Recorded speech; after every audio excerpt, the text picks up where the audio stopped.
마가복음 9장입니다.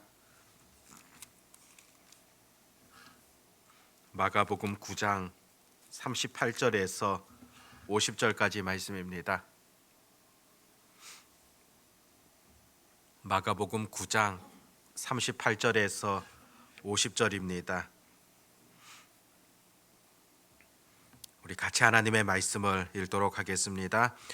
요한이 예수께 여짜오되 선생님, 우리를 따르지 않는 어떤 자가 주의 이름으로 귀신을 내쫓는 것을 우리가 보고 우리를 따르지 아니하므로 금하였나이다.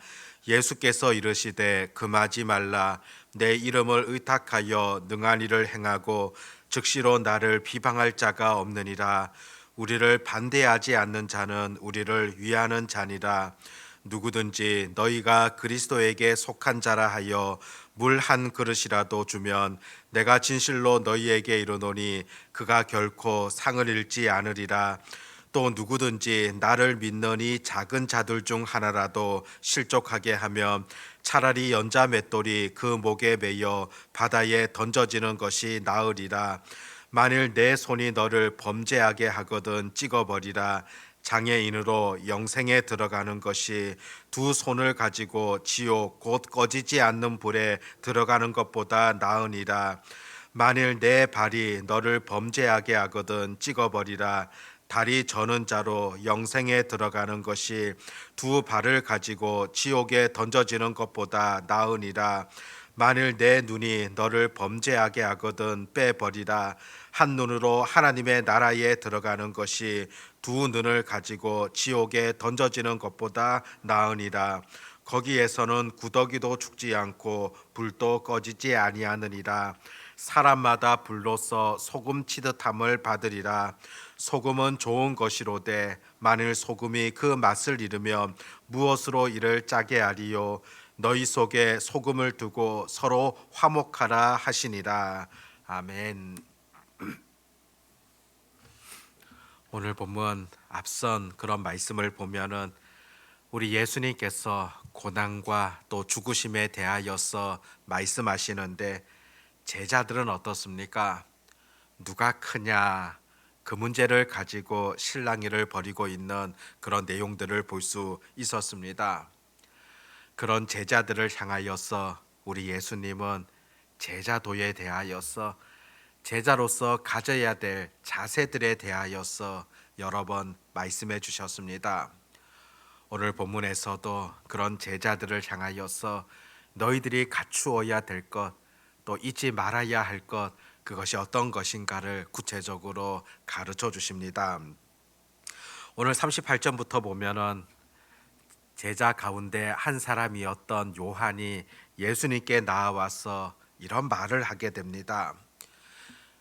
예수님의 제자들, 또 우리와 같은 예수님을 따르는 그런 사람이 아닌데 어떤 사람이 지금 귀신을 쫓아냅니다. 그래서 요한 자신이 그 사람에게 그 일을 하지 못하도록 했다는 것입니다. 사실 이것은 요한 스스로 자랑 삼아서 지금 예수님께 말하는 것이다 보여집니다. 제자들의 생각은 어떤 것입니까? 귀신을 쫓아낸다. 이것은 예수님이나 아니면 적어도 예수님과 가장 가까이에 있는 우리들만이 할 수 있는 일이다. 그렇게 생각했던 것으로 보여집니다. 그렇다면 예수님께서는 어떻게 이 요한에게 말씀하고 있습니까? 오히려 39절에 보면은 예수님 금하지 말라 그렇게 말씀하시는 것을 듣게 되어집니다. 실제로 요한이 이와 같이 말한 것들 한번 그 배경을 보십시오. 사실 얼마 전만 하더라도 예수님과 제자들 몇 사람이 변화산에 올라가셨을 때 그 제자들이 귀신 들린 사람 제자들은 쫓아내지 못했었습니다. 예수님을 따르던 우리들도 제대로 이 일들을 행하지 못하였는데 예수님과 어쩌면 전혀 관련 없는 어떤 사람이 그 일들을 행하였다. 받아들이기 어려웠던 것으로 그렇게 보여집니다. 그런데 예수님께서는 그것을 금하지 말라 명령하셨습니다. 그들을 막지 말라는 것입니다. 주의 능력을 신뢰한다면은 그 어떤 사람도 이 일들을 행할 수 있다는 그런 예수님의 말씀이지 않습니까? 제자들 생각은 우리들만이 이 일을 행해야 된다는 그런 생각이었지만 우리 예수님께서는 얼마든지 주의 이름을 가지고서 이와 같은 일들을 행할 수 있다는 것을 전해주고 계십니다. 그러면서 42절부터 말씀 보면은 제자들이 보다 더 근본적으로 가져야 될 것, 그것이 어떤 것인가를 예수님 분명하게 전해 주셨습니다. 너희들이 정말 멀리 해야 될 것, 그것이 어떤 것인가 보여주십니다. 실제로 예수님의 가르침 속에서는 이런 의미가 있다고 볼 수 있습니다. 너희가 멀리 해야 될 것, 그것은 귀신을 쫓아내게 되어지는 그런 사람들, 내가 생각하고 있는 그런 생각하고 있었던 그런 사람들과 멀리 하는 것이 아니라 너희들은 죄와 멀리 해야 된다. 그런 말씀들을 들려주시고 계시다는 겁니다. 우리와 함께하지 아니하면서 예수님을 직접적으로 따르지 아니하면서 능력을 행하고 있는 사람, 그들과 멀리하는 것이 아니라 너희 속에 있는 죄의 문제와 싸워야 되고 또 죄를 멀리해야 된다는 것을 예수님께서 제자들에게 가르쳐 주셨습니다. 사실상 이 말씀은 오늘날의 교회 속에서도 또 예수님을 따르는 자들 속에서도 여전히 가르쳐 주시는 진리이지 않습니까? 어떤 경우에는 교회 안에서 성도들끼리 믿음이 있는 자들끼리 다투게 되어지고 또 그것으로 인하여서 마음 상하게 되어지는 그런 일들이 있을 겁니다. 그런데 근본적으로 우리가 싸워야 될 대상은 바로 세상과 싸워야 하고 죄와 싸워야 하지 않습니까? 이것이 바로 본질이라고 볼 수가 있습니다. 사탄은 지속적으로 믿는 자들의 마음 가운데 어떤 마음을 심어주고 있습니까? 오히려 이 땅의 사람들과 싸우도록 또 나아가서 성도들끼리 다투도록 그렇게 만드는 것이 여전한 사탄의 전략이라고 볼 수가 있습니다. 그러다가 본질적으로 우리가 해야 될 역할, 사명을 망각하도록 그렇게 만드는 것입니다. 오늘날의 한국 교회를 바라볼 때도 참 안타까운 그런 모습들이 보여집니다. 분열의 영이 한국 사회를 지배하고 있고 또 교회마저도 그 분열의 영들이 지배하고 있는 것을 바라보게 되어집니다. 한국 교회 안에서도 때로는 정치적으로 또 때로는 세대적으로 양분된 그런 생각을 가지고서 서로를 비판하게 되어지는 그런 광경들도 목격하게 되어집니다. 본질적으로 우리가 싸워야 될 것, 그것이 어떤 것입니까? 에베소서 6장 12절에도 보면 우리의 씨름은 혈과 육을 상대하는 것이 아니요 통치자들과 권세들과 이 어둠의 세상 주관자들과 하늘에 있는 악의 영들을 상대함이라. 우리가 근본적으로 싸워야 할 대상, 바로 하늘에 있는 악의 영들이다. 그렇게 성경은 분명하게 우리에게 전해주고 있습니다. 악의 영들이 다스리고 있는 그 죄와 싸워야 됩니다. 사실 이 죄라는 것은 두 가지 모습으로 나타나게 되어집니다. 하나는 자기에게 치명적인 그런 것으로 미치게 되어지지 않습니까?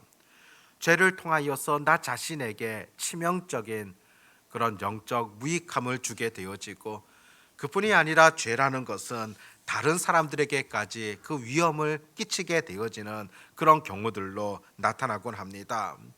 결국 죄라는 것은 나를 파괴시키고 또 다른 사람을 파괴시키는 것이 바로 죄의 특징이라 볼 수 있습니다.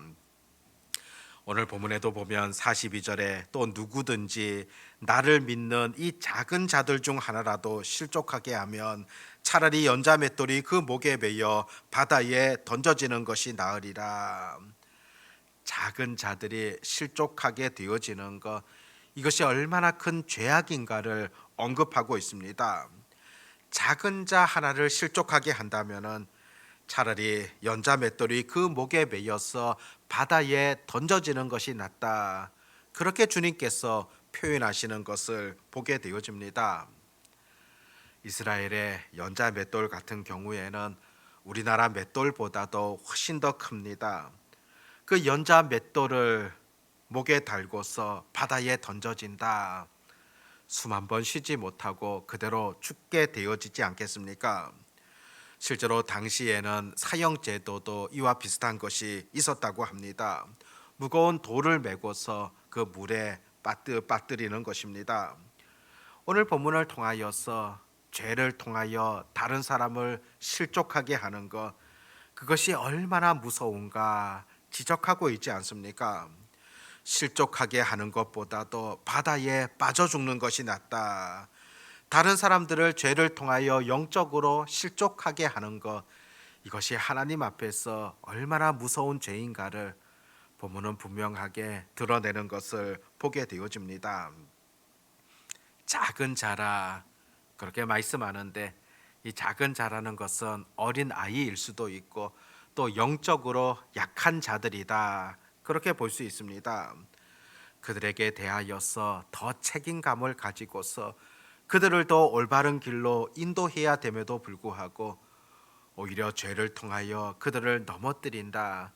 이것이야말로 하나님 앞에서 큰 죄라는 것을 우리가 꼭 아셔야 된다는 겁니다.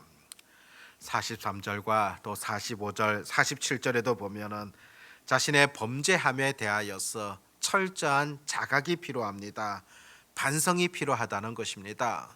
차라리 손과 발을 자르고 눈을 뽑아서라도 죄를 짓지 아니하고 하나님 나라에 들어가는 것이 훨씬 낫다고 그렇게 지적하는 것을 보게 되어집니다. 예수님께서 제자들을 향하여서 죄에 대한 단호한 경고이지 않습니까?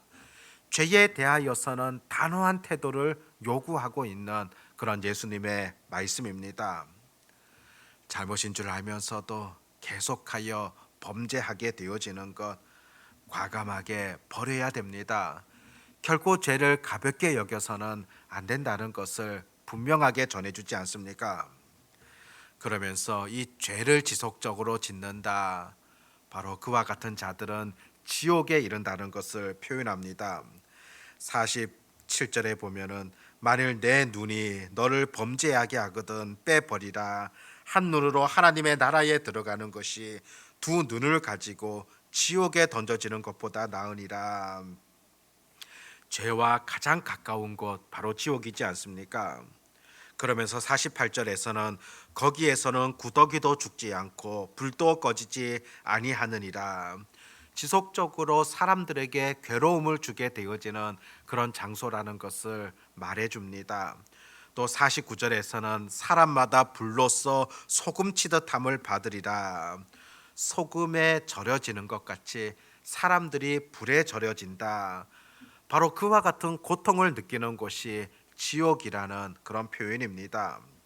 또 이 49절 말씀은 지옥에 대한 의미와 더불어서 또 제자들에게 가르치는 그런 바들이 있습니다. 고난의 의미, 그것을 말해주면서 지옥에서 느끼게 되어지는 그런 고난이 아니라 제자라고 한다면은 의를 위한 고난들, 온전한 희생으로 나아가게 되어지는 그런 자리에 서야 된다는 것을 이중적으로 지금 표현하고 있습니다. 그래서 50절에 보면 소금은 좋은 것이로되 만일 소금이 그 맛을 잃으면 무엇으로 이를 짜게 하리요. 너희 속에 소금을 두고 서로 화목하라 하시니라. 소금이라는 것, 세상에서 꼭 필요하듯이 제자들도 세상 가운데서 꼭 필요한 그런 소금이 되어져야 한다는 것을 표현합니다. 그리고 너희들을 통하여서 세상에 온전한 화목이 이루어져야 된다는 것을 우리 예수님께서 제자들에게 가르쳐 주고 계십니다. 제자들의 역할이라는 것 어떤 것이겠습니까? 먼저는 너희들은 죄를 멀리해야 된다. 그리고 죄를 멀리할 뿐만이 아니라 세상 속에서 이 화목의 역할들을 감당해야 될 것을, 피스메이커로서의 그런 역할들을 온전히 감당해야 될 것을 가르쳐 주시는 그런 말씀이다 볼 수가 있습니다. 오늘 본문을 통하여서도 예수님의 제자들뿐만이 아니라 또한 예수님을 따르고 있는 우리들에게도 동일하게 가르쳐 주시는 그런 말씀입니다. 우리도 이 땅을 살아나가면서 죄와 더불어 살아가고 죄와 친숙하고 그것이 아니라 죄를 멀리하라. 그렇게 죄를 싫어하시는 예수님의 마음을 분명하게 우리가 잊지 마셔야 되고, 또 죄를 멀리하며 우리와 관계하는 많은 사람들 속에서 화목을 이루어 갈 수 있는, 죄를 통하여서 사람들을 넘어뜨리게 하는 자가 아니라 온전히 죄를 멀리함을 통하여서 화목을 이루어 갈 수 있는 그런 하나님의 제자들이 되어야 한다는 것을 가르쳐 주고 있습니다. 오늘 말씀을 기억하면서 오늘 하루를 살아가면서도 죄를 멀리하며 또 화목하게 하는 그런 역할들을 다할 수 있는 그런 은혜들이 우리 모두에게 있어지시기를 바랍니다. 기도하겠습니다. 하나님 아버지, 오늘 말씀을 통하여서 우리 예수님께서 제자들에게 가르쳐 주셨던 그런 말씀들을 우리가 듣게 되어집니다. 아버지 하나님, 이 말씀은 제자들뿐만이 아니라 오늘 또 예수님을 따르는 자들에게 가르쳐 주시는 분명한 주님의 음성이라는 것을 깨닫게 되어집니다. 악한 영적인 세력들은 늘 우리들을 넘어뜨리려고 하고 있고, 또 죄와 더불어 살아가도록 그렇게 요구하며, 또 우리의 삶을 통하여서 다른 사람들을 무너뜨리게 되어지는 그런 일들을 자행하기를 원하고 있습니다. 악한 영적인 세력의 그런 가르침을 쫓아가는 것 아니라 죄를 멀리하고 온전히 많은 사람들 속에서 화평을 이루어 갈 수 있는 그런 주의 자녀들 되게 하여 주시기를 간절히 소망합니다. 주님께서 바라시는 바가 무엇인가를 우리가 바르게 깨닫고 그 말씀들을 오늘 또 실천함으로 나아가는 그런 주의 백성들 되게 해 주시기를 소망합니다. 오늘 또 만나는 많은 사람들 속에서 주의 사랑을 전하게 하시고 주의 화평을 전하게 하시고, 나를 통하여서 그 모임과 함께하는 자들이 온전한 사랑을 느낄 수 있는 그런 공동체, 그런 관계들을 만들어 갈 수 있는 그런 은혜들이 오늘도 우리에게 있게 해 주시기를 간절히 소망합니다. 아버지 하나님, 오늘 토요일이며 또 내일 거룩한 주일 주님 앞에 나와 예배하게 되어집니다. 무엇보다도 하나님이 기뻐하시는 복된 예배를 드리게 하여 주시옵시고, 그냥 의미 없는 그런 예배가 아니라 우리의 마음과 뜻과 정성을 다하여 드려지는 그런 예배, 영과 진리로 드려지는 그런 예배가 되게 하여 주시옵소서. 기도로 또 준비되어진 그런 예배를 드릴 수 있는 그런 은혜들이 우리 모두에게 있게 해 주시기를 간절히 소망합니다. 오늘도 복된 시간 우리에게 허락해 주시고 하나님 앞에 나와 기도할 수 있는 그런 은혜를 주심에 감사를 드립니다. 특별히 아버지 하나님, 하나님 앞에서 해야 될 역할들, 그 사명들을 다할 수 있는 그런 저희들 되게 해 주시옵소서. 오늘도 전능하신 우리 주님만을 온전히 의지하오며 우리 주 예수님의 이름으로 기도드립니다. 아멘.